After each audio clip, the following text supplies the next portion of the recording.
I was hired to clean a motel, but what I found there changed my life forever. I never imagined that accepting that job would lead me to discover the darkest secret of my own family. A secret that would destroy everything I thought I knew about the people I loved most. My name is Sarah, I'm 28 years old, and until 6 months ago, I lived what I considered a normal life in a small town near Nashville, Tennessee. I was married to David for 5 years, we had a modest house, and I worked as a freelance cleaner to help with the bills. David worked at a tech company downtown, and although we weren't rich, we were happy. Or at least that's what I believed. If you're enjoying this story, help the channel grow and click subscribe. We're working together to reach 17,000 subscribers, and your support means everything to us. Everything started on a Tuesday morning when I received a call from a number I didn't recognize. It was the manager of a motel on the outskirts of town, the Sunset Inn, a place known for being discreet, the kind of establishment people go to when they don't want to be seen. He told me his regular cleaner had quit without notice and he desperately needed someone reliable. The pay was good, almost double what I normally made, and he said I could start immediately. I didn't think twice. Money was tight that month, and David had mentioned we needed to fix the car. I accepted. The Sunset Inn wasn't exactly the kind of place you'd want to spend your honeymoon. The paint was peeling, the neon sign flickered even during the day, and there was an air of sadness about the whole place. But money is money, and I wasn't there to judge anyone's life choices. The manager, a man in his 50s named Frank, gave me the keys to the supply closet and a list of rooms that needed cleaning. He seemed nervous, constantly checking his phone, but I figured he was just stressed about the cleaner situation. I started with the rooms on the first floor. Most were what you'd expect: unmade beds, empty bottles, the occasional forgotten piece of clothing. Nothing that shocked me. I'd been doing this work long enough to know that people leave pieces of their private lives everywhere, and the best thing to do is clean, forget, and move on. But when I got to room 17 on the second floor, something felt different. Press that red subscribe button right now and be part of this community. We're so close to 17,000 subscribers, and you can be part of this achievement. The door to room 17 was slightly ajar, which was strange because Frank had told me all the rooms should be empty and locked. I knocked, waited, knocked again. No response. I pushed the door open slowly, calling out to make sure no one was inside. The room was dark, the curtains drawn tight. I flipped the light switch and froze. The bed was a mess, but that wasn't what caught my attention. On the nightstand, there was a woman's gold bracelet, delicate and elegant. I recognized it immediately because I had seen it 1,000 times. It was my mother's bracelet, a family heirloom she had inherited from her grandmother, something she never took off. Ever. My heart started pounding. I picked up the bracelet with trembling hands, examining it closely, hoping I was wrong, hoping it was just a similar piece. But no. There was the small engraving on the inside. To Margaret, with eternal love, James. My grandfather's inscription to my grandmother. This was definitely my mother's bracelet. But what was it doing here, in a seedy motel room on the outskirts of Nashville? My mind raced with possibilities, each one worse than the last. Maybe she had lost it somewhere and someone had found it and left it here. Maybe it had been stolen. But deep down, I knew I was grasping at straws. The most obvious explanation was the one I didn't want to face. I looked around the room more carefully. There were 2 glasses on the table, both with lipstick stains. One was a deep red, the shade my mother always wore. I felt sick. I should have left right then. I should have taken the bracelet, finished my work, and pretended I had never seen anything. But I couldn't. I needed to know. I started searching the room more thoroughly, looking for any other clue that could confirm or deny my growing suspicions. In the trash can, I found a receipt from a restaurant in downtown Nashville, dated 2 days ago. The timestamp showed 7:30 p.m., and the order was for 2 people. Intimate dinner for 2. If you're following this story and want to know what happens next, your subscription is very important for us to reach 17,000 subscribers together. Just click subscribe and join our community. I sat on the edge of the messy bed, the bracelet clutched in my hand, trying to process what I was discovering. My mother, Margaret, had been married to my father, Robert, for 32 years. They were the perfect couple, at least on the surface. They went to church every Sunday, hosted family dinners, and seemed genuinely happy. My father adored her, or so I had always thought. Could my mother be having an affair? The idea seemed absurd, but the evidence was right there in my hands. I decided to investigate further. I took photos of everything with my phone. The bracelet, the glasses, the receipt, the unmade bed. Then I called Frank, the motel manager, and asked him about room 17. He hesitated before answering, and when he finally spoke, his voice was careful, measured. He told me the room had been rented the night before by a couple who had paid in cash and left early in the morning. No names, no credit card information, nothing that could identify them. I pressed him for more details. Had he seen them? What did they look like? Frank sighed and said he hadn't paid much attention, but he remembered the woman had dark hair and was wearing sunglasses even though it was evening. The man was tall, well-dressed. That description could fit 1,000 people, but it also fit my mother and I couldn't finish the thought. I thanked Frank and hung up. For the rest of the day, I couldn't concentrate on anything. I cleaned the remaining rooms mechanically, my mind miles away. When I got home that evening, David was already there, watching TV and eating Chinese takeout. He asked me how my day had been, and I lied. I told him it was fine, just another day of cleaning. I couldn't tell him what I had found, not yet, not until I knew more. That night, I barely slept. I lay awake next to David, listening to him breathe, wondering if my mother was lying awake too, consumed by guilt for whatever she was doing. Or maybe she was sleeping peacefully, unburdened by conscience. I didn't know which possibility disturbed me more. Help the channel grow by clicking subscribe. We're working towards 17,000 subscribers, and your support is everything to us. The next morning, I decided to confront my mother. I couldn't live with the uncertainty, couldn't pretend everything was normal when my whole world felt like it was crumbling. I called her and asked if I could come over for coffee. She sounded pleased, happy even. She had no idea what was coming. I arrived at my parents' house around 10 a.m. My father had already left for work. He was an accountant and kept regular hours. My mother greeted me at the door with a warm hug and a smile. She looked beautiful, as always, put together and elegant. She was wearing a different bracelet, a silver one I had never seen before. We sat in the kitchen, and she poured us coffee, chatting about trivial things. The weather, the new family moving in down the street, plans for Thanksgiving. I let her talk, waiting for the right moment. Finally, I reached into my purse and pulled out her gold bracelet, setting it on the table between us. The effect was immediate. Her face went pale, and her hand froze halfway to her coffee cup. For a long moment, neither of us spoke. The silence was suffocating. "Where did you find that?" she finally asked, her voice barely above a whisper. I told her. I told her about the cleaning job at the Sunset Inn, about room 17, about everything I had found. As I spoke, I watched her face carefully, looking for any sign of innocence, any explanation that could make this okay. But all I saw was guilt, raw and undeniable. She closed her eyes and took a deep breath. When she opened them again, there were tears streaming down her cheeks. "Sarah, I can explain," she said, but her voice lacked conviction.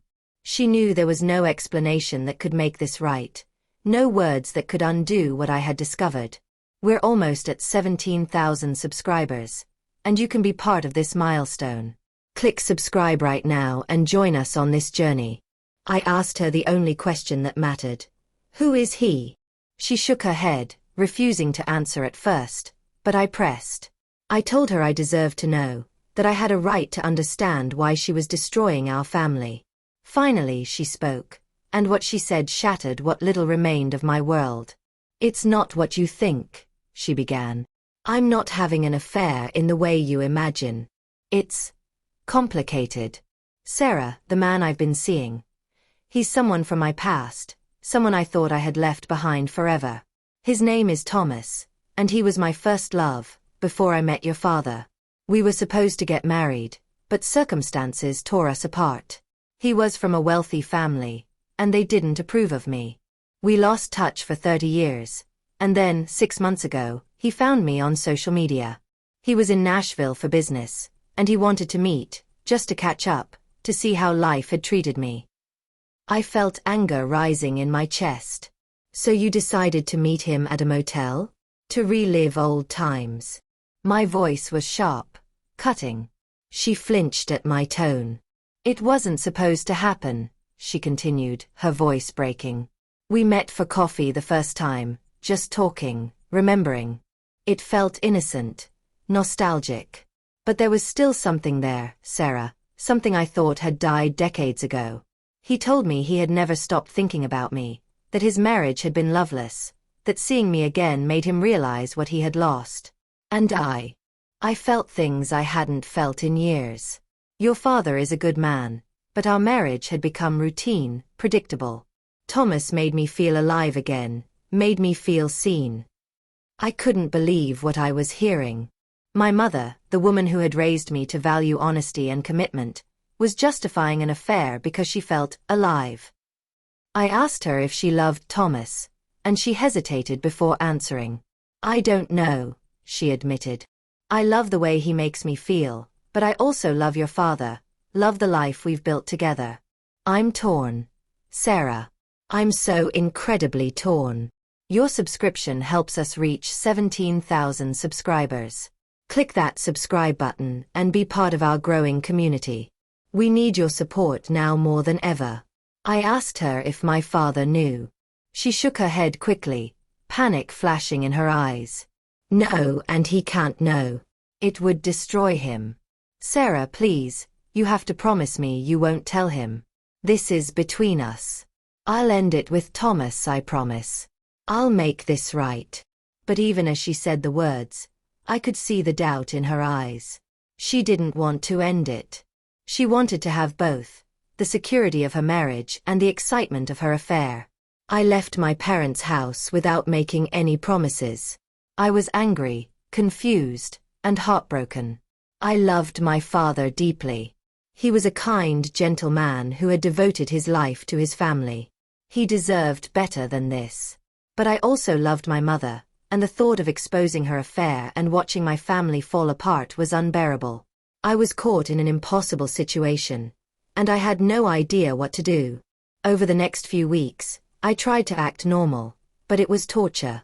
Every time I saw my parents together, I saw the lie. My mother played her part perfectly, the devoted wife, while secretly she was still texting Thomas, still finding excuses to slip away.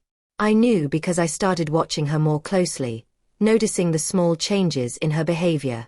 She was more careful now, more guarded, but the signs were there if you knew where to look. David noticed something was wrong. He asked me several times if everything was okay, and I kept telling him I was just stressed about work. But the truth was eating me alive. I was keeping a secret that could destroy my family, and the weight of it was crushing. I started having nightmares, waking up in cold sweats, imagining my father finding out, imagining the pain on his face. If this story is touching you, help us grow by subscribing to the channel. We're so close to 17,000 subscribers, and your support means the world to us. Then, one evening, everything came to a head in the worst possible way. David and I were having dinner at a restaurant in downtown Nashville, trying to have a normal date night. We were seated near the window, and I was picking at my food, barely eating, when I looked up and saw them. My mother and Thomas. They were at a table in the corner, partially hidden by a decorative screen, but I could see them clearly. They were holding hands across the table, laughing, completely absorbed in each other. My blood ran cold. I couldn't move, couldn't breathe. David noticed my expression and asked what was wrong. I tried to come up with an excuse, but the words wouldn't come. And then, as if the universe wanted to make things even worse, my father walked into the restaurant. He was alone, probably there to pick up takeout, and he was heading straight toward the counter near where my mother and Thomas were sitting. Time seemed to slow down. I watched in horror as my father's path brought him closer to their table. My mother had her back to him, so she didn't see him coming. But Thomas did. He noticed my father approaching and his expression changed, a flicker of alarm crossing his face. I wanted to scream, to do something, anything to prevent what was about to happen, but I was frozen, trapped in my seat, watching the disaster unfold. My father stopped. He had seen them. I watched his face transform from neutral to confused to devastated in the span of seconds.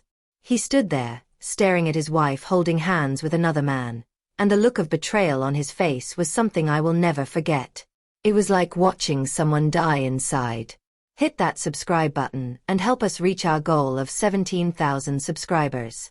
Your click makes all the difference, and we need you now. My mother finally turned and saw him. The color drained from her face. She let go of Thomas's hand as if it had burned her, but it was too late. The damage was done. My father didn't say a word. He just turned and walked out of the restaurant, moving like a man in a daze. My mother jumped up and ran after him, calling his name, but he didn't stop, didn't look back. David had seen everything too by this point. He looked at me with questions in his eyes, and I knew I had to tell him. We left the restaurant and I explained everything in the car. The motel, the bracelet, my mother's confession, the weeks of keeping the secret. David listened without interrupting, and when I finished, he put his arm around me and held me while I cried. That night was the beginning of the end for my parents' marriage. My father moved out of the house the next day, refusing to talk to my mother or even look at her. He stayed with his brother in Memphis for a while, and my mother was left alone in their empty house, finally forced to face the consequences of her choices. She called me constantly, begging me to talk to my father, to help fix things, but I couldn't. I was too angry, too hurt. She had made her choice, and now she had to live with it. Thomas disappeared from the picture almost immediately. Apparently, the reality of the situation was too messy for him. He had wanted the fantasy, the excitement, but not the complicated aftermath. He stopped returning my mother's calls and messages, and eventually, she learned that he had returned to his wife and his life in Chicago. He had gotten what he wanted and left my mother to deal with the wreckage alone. Weeks turned into months. My father filed for divorce. My mother tried everything to win him back, writing letters, showing up at his new apartment, promising to change, but he was done. The man who had loved her for 32 years couldn't forgive the betrayal. The divorce was finalized 3 months ago. The house was sold, the assets divided, and my parents became strangers who used to share a life. We're building something special here, and we need you to be part of it. Click subscribe and help us reach 17,000 subscribers. Your support keeps this channel going. My relationship with my mother is still strained. I see her occasionally, usually for brief, uncomfortable lunches where we talk about everything except what really matters. She lives in a small apartment now, works part-time at a bookstore, and seems smaller somehow, diminished. Sometimes I feel sorry for her, seeing how much she lost in pursuit of feeling alive. Other times, I'm still angry, still hurt by what she did not just to my father, but to our whole family. My father is slowly rebuilding his life. He started dating someone recently, a kind woman named Linda who works at the library. He seems lighter now, freer, though I can still see the sadness in his eyes sometimes when he thinks no one is looking. He never talks about my mother, never mentions what happened. It's as if those 32 years of marriage have been erased, packed away in a box he refuses to open. As for me, I'm still processing everything. The experience changed how I see relationships, how I see commitment, how I see my own marriage to David. I find myself questioning things I used to take for granted, wondering if anyone really knows the person they're with, if any marriage is truly safe from the kind of destruction I witnessed.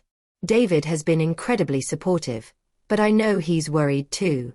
He sees how this has affected me, how I sometimes look at him with a flicker of doubt that wasn't there before. I quit the cleaning job at the Sunset Inn. I couldn't go back there, couldn't walk past room 17 without feeling sick. Frank understood when I called to tell him, or at least he pretended to. I went back to my regular clients, back to normal houses with normal messes. But nothing feels quite the same anymore. The gold bracelet sits in my jewelry box now. My mother gave it to me officially, said she couldn't wear it anymore, couldn't look at it without remembering everything that had happened. She said she wanted me to have it, to pass it down to my own daughter someday, to keep the family tradition alive. I accepted it, but I haven't worn it. Every time I look at it, I'm transported back to that moment in the motel room when my whole world began to unravel. Join our community by clicking subscribe. We're working together to reach 17,000 subscribers, and every single subscription matters. Be part of our journey. There are so many questions I still don't have answers to. Was my mother's marriage really as empty as she claimed, or was that just justification for what she wanted to do? Was Thomas truly her great lost love, or just an escape from the ordinary? Could my father have done something differently, been more attentive, more romantic, more something? Or was this inevitable, a ticking time bomb that was always going to explode eventually? I don't know. Maybe I'll never know. What I do know is that one decision, one choice to meet an old flame, destroyed a family. It destroyed my parents' marriage, changed my relationship with my mother forever, and forced my father to rebuild his life at 55 years old. It also changed me in ways I'm still discovering. I'm more cautious now, more aware of how fragile happiness can be, how quickly everything you think is solid can crumble.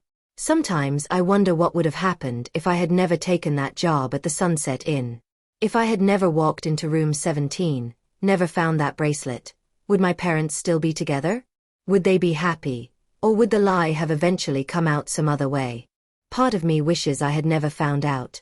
Wishes I could still see my mother as the perfect woman I thought she was. Wishes my father could still be living in his innocent ignorance. But another part of me knows that the truth, as painful as it is always better than a comfortable lie. My mother asked me recently if I had forgiven her. I didn't know how to answer. Forgiveness is such a complicated thing.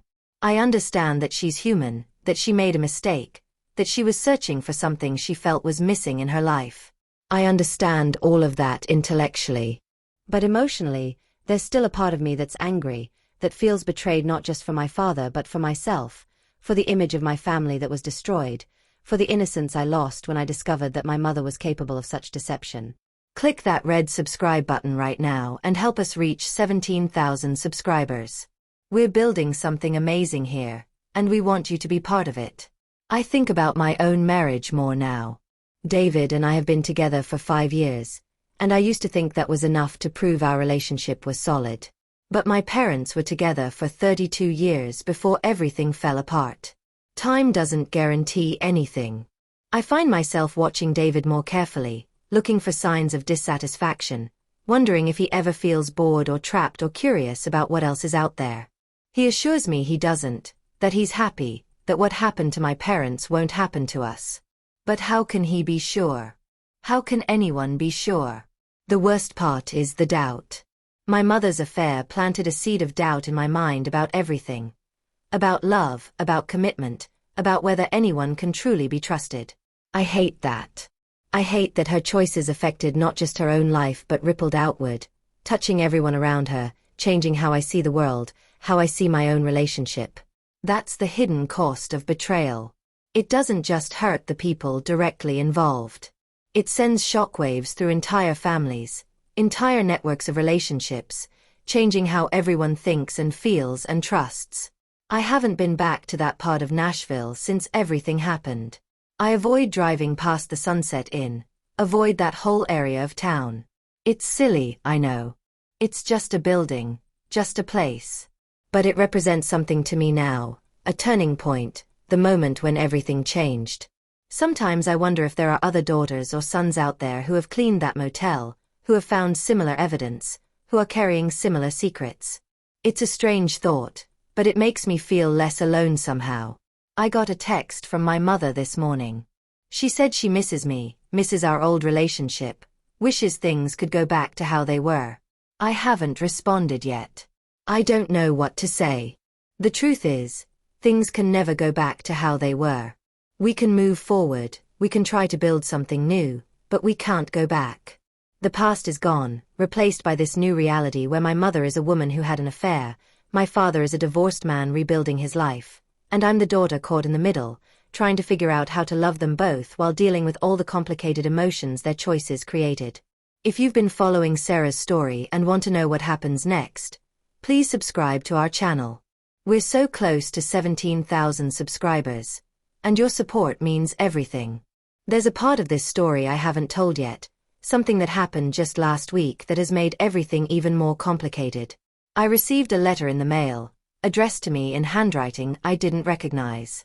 Inside was a short note from Thomas. He wrote that he knew he had no right to contact me, that he understood I probably hated him, but he felt he owed me an explanation. He said he never meant to hurt anyone, that seeing my mother again had awakened feelings he thought were long dead, that he had been selfish and thoughtless and he regretted the pain he had caused. He said he was sorry, and that he hoped someday I could forgive him, though he didn't deserve it. The letter made me angry. Who was he to ask for my forgiveness? He didn't know me, didn't know my family beyond the few months he had spent destroying it. He was a stranger who had inserted himself into our lives and left chaos in his wake. I wanted to throw the letter away, to pretend I had never received it. But something made me keep it. Maybe because it was another piece of the puzzle, another perspective on what had happened. Or maybe because, deep down, I understood that he, like my mother, was just a flawed human being who had made terrible choices for understandable, if not excusable, reasons. I showed the letter to my father. I don't know why I did it. Maybe I thought it would give him some closure, some understanding of the man who had helped destroy his marriage. He read it silently, his face expressionless, and then handed it back to me. "It doesn't matter," he said quietly. "Nothing he says changes what happened. I appreciate that he's sorry, but sorry doesn't undo the past." Then he changed the subject, asking about David, about work, about anything other than the letter and what it represented. Subscribe now and help us reach 17,000 subscribers. Your support keeps these stories coming, and we're grateful for every single one of you. So here I am, 6 months after finding that bracelet in room 17, still trying to make sense of everything. My family is broken, reorganized into a new configuration that still feels strange and uncomfortable. My mother is alone, paying the price for her choices. My father is moving on, building a new life with someone new. And I'm caught between them, trying to maintain relationships with both while dealing with my own complicated feelings about everything that happened. The question that haunts me most is whether my mother's affair was a cause or a symptom. Was her marriage to my father really as empty as she claimed, or did she create that narrative to justify what she wanted to do anyway? If my father had been more attentive, more romantic, more engaged, would it have made a difference? Or was the pull of an old love, the fantasy of what might have been, simply too strong to resist? These are questions I'll probably never have definitive answers to, but they keep me up at night nonetheless. I've thought about going to therapy to process everything, and maybe I will eventually. David thinks it would be a good idea, and he's probably right. Carrying all of this around, all these feelings and questions and doubts, is exhausting. It's affecting my sleep, my appetite, my ability to concentrate on anything else. I need to find a way to come to terms with what happened, to integrate it into my understanding of who my parents are and who I am as their daughter. One thing I've realized through all of this is that people are infinitely more complicated than we give them credit for. My mother isn't a villain, even though she did something that hurt people I love. She's a complex person with her own needs and desires and weaknesses. My father isn't a perfect victim either. No relationship is one-sided, and I'm sure there were issues in their marriage that I, as their daughter, never saw or understood. And Thomas isn't just a homewrecker. He's a person who made selfish choices, yes, but who also fell in love, experienced real emotions, and now has to live with the consequences of his actions. Press subscribe and join our community as we work towards 17,000 subscribers. Every subscription matters, and we appreciate your support more than you know. I think about the life my parents had together, all those years of marriage, of raising me, of building a home and a history together. Was it all a lie? Were they ever really happy? Or were there always cracks beneath the surface, invisible to me because I was too young or too naive to see them. Looking back, I can remember times when there was tension between them, moments when my mother seemed distant or my father seemed frustrated. But that's true of every marriage, isn't it? No relationship is perfect all the time. Maybe that's the real lesson here. Relationships are fragile. They require constant work, constant attention, constant honesty. The moment you start taking them for granted, the moment you start looking outside instead of working on what's inside, that's when things begin to fall apart. My mother looked outside. She found someone who made her feel special, who reminded her of who she used to be before marriage and motherhood and responsibility. And in pursuing that feeling, she destroyed something that could have been repaired if she had been willing to put in the work. But I also wonder if my father shares some of the blame. Did he take her for granted? Did he stop seeing her as a woman, stop appreciating her, stop making her feel valued and loved? I don't know. He's never said anything critical about her, never blamed her or made excuses for his own behavior. But marriages don't fall apart because of just one person. They fall apart because both people stop fighting for them, stop prioritizing them, stop remembering why they fell in love in the first place. David and I have been talking more openly since everything happened. We've been discussing our expectations, our fears, our commitments to each other. It's been uncomfortable at times, forcing us to acknowledge things we might have preferred to leave unsaid. But it's also been necessary. I don't want what happened to my parents to happen to us. I don't want to wake up in 20 years and realize we've drifted apart, that we've become strangers sharing a house. So we're doing the work now, while we're still young enough and our love is still fresh enough to make a difference. If you're still with me at this point in the story, thank you. And if you haven't subscribed yet, now is the perfect time. Click that subscribe button and help us reach 17,000 subscribers. We're building a community here, and we want you to be part of it. The holidays are coming up, and I have no idea how to navigate them this year. Last year at this time, my family was intact. We all gathered at my parents' house for Thanksgiving, and my mother cooked turkey and my father carved it, and we sat around the table being grateful for each other. This year, everything is different. My father will be with Linda, probably. My mother will be alone unless I invite her to our house, which would be awkward for everyone. And I'll be trying to hold it all together, trying to create some semblance of normalcy in a situation that's anything but normal. Part of me is angry that I'm the one who has to figure all this out, who has to manage everyone's feelings and expectations. I'm the child. I shouldn't have to be the adult here, navigating my parents' divorce and trying to maintain relationships with both of them while also taking care of my own emotional well-being. But that's the reality. My mother made a choice that had consequences for everyone, and now we all have to figure out how to live with those consequences. I drove past the sunset in last week for the first time since everything happened. I didn't plan to. I was just taking a different route home and suddenly there it was, that flickering neon sign, the peeling paint, the air of sadness that hangs over the whole place. I slowed down without meaning to, staring at the building where my family's destruction began. Room 17 is on the second floor, third window from the left. The curtains were drawn, just like they were that day. I wondered who was in there now, what secrets they were keeping, what lies they were telling themselves and the people they claimed to love. Then I drove on, because what else could I do? The past is the past. I can't change what happened. I can only decide how to move forward from here. And that's what I'm trying to do, one day at a time. One decision at a time, one difficult conversation at a time. Subscribe to our channel and help us reach our goal of 17,000 subscribers. Your support means the world, and we're grateful for each and every one of you who takes the time to click that button. My mother called me yesterday. She said she's seeing a therapist now, working through her guilt and her regret. She said she understands if I never fully forgive her, but she hopes that someday we can have a real relationship again.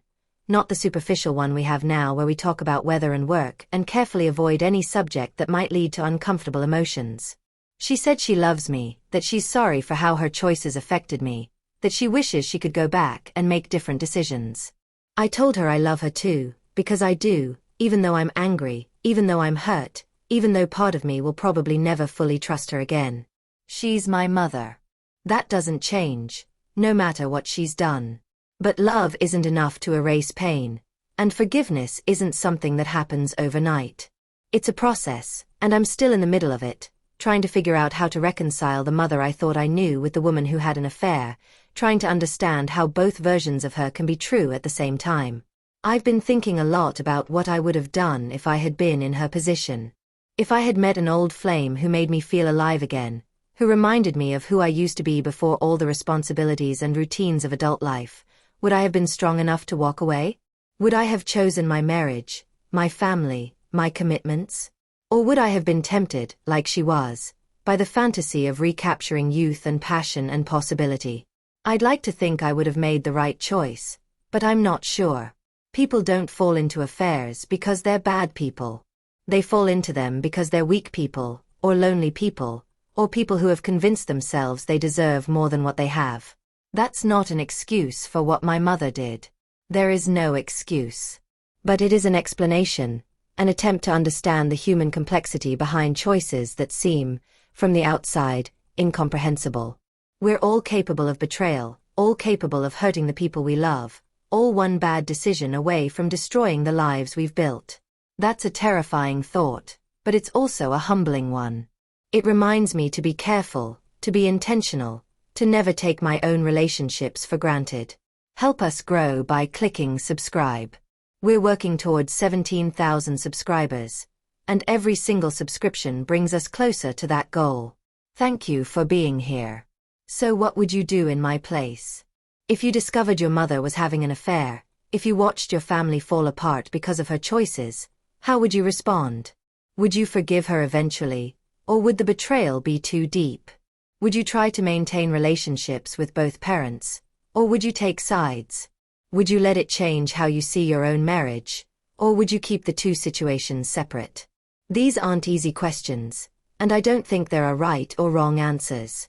Every family is different, every situation is unique, and we all have to navigate these painful moments in our own way. I don't know what the future holds for my family. Maybe my mother will eventually find peace, will learn from her mistakes, will build a life she can be proud of. Maybe my father will find real happiness with Linda, will discover that there is life after betrayal, that not all endings are tragic. Maybe I'll figure out how to forgive my mother completely, how to let go of the anger and hurt and disappointment. Or maybe we'll all just muddle through, doing our best to maintain connections that will never be quite what they were, accepting that some wounds don't fully heal, they just become part of who we are. What I do know is that I'm tired. I'm tired of thinking about this, tired of analyzing it, tired of carrying it around with me everywhere I go. I want to put it down, to move on, to focus on my own life and my own marriage and my own future. But I also know that healing takes time, that you can't rush forgiveness or understanding or peace. So I'll keep doing the work, keep showing up, keep trying to be the best daughter and wife and person I can be, even when it's hard, even when I don't have all the answers. If you've made it this far in the story, thank you for listening. And please, if you haven't already, click that subscribe button and help us reach 17,000 subscribers. Your support keeps this channel going, and we're grateful for every single person who takes the time to join our community. The bracelet still sits in my jewelry box, a golden reminder of the day everything changed. Sometimes I think I should sell it, get rid of it, remove that physical symbol of betrayal from my life. But I can't bring myself to do it. It's a family heirloom, passed down through generations, and despite everything, I still believe in the importance of family, of history, of connection. Maybe someday I'll have a daughter of my own, and I'll give her the bracelet and tell her the whole story. And maybe that story will teach her something important about love and loyalty and the consequences of our choices. Or maybe I'll just tell her it belonged to her grandmother, and leave the complicated parts unspoken, allowing her to have the innocent relationship with her grandmother that I can no longer have with my mother. I don't have a neat ending for this story, because real life doesn't work that way. There's no moment of perfect resolution, no scene where everyone forgives each other and moves forward in complete harmony. There's just the messy, complicated reality of people trying to do their best and sometimes failing spectacularly. There's just the ongoing work of maintaining relationships that have been damaged, of building trust that's been broken, of loving people who have hurt us. So I'll ask you again, what would you do in my place? How would you navigate this impossible situation? Would you choose forgiveness or distance? Connection or self-protection? There are no easy answers, but I'd love to hear your thoughts. Leave a comment below and let me know. And please, one more time, click that subscribe button and help us reach 17,000 subscribers. Your support means everything, and I'm grateful to each and every one of you for taking the time to listen to my story. Thank you for being here. Thank you for listening. And thank you for being part of this journey with me.